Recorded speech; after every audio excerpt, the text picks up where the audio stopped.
घात झाला यल्लम्मा. ज्यांनी माझी आज्ञा मोडली त्यांना शिक्षा केलं बिगर मी खायचं नाही. आज सूर्य मावळतीला गेला का पहिली शिक्षा होणार. त्यांनी त्या सापाचा मनका तोडला आणि जीव घेतला त्याचा बी जीव नाही राहणार. मामा अहो हे काय तुमच्या पाठीवर तर वळ उमटल्या. अहो काठीने मारल्यावर कसं दिसतंय तसंच दिसतंय बघा. अहो मामा सांगा की काय झालंय. अहो सांगा तरी काय झालंय.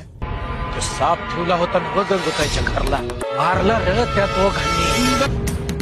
माझ्या मुखातून बाहेर पडलं ते काय परत यायचं नाही. आता जे काय होईल ते बघायलाच तुम्ही.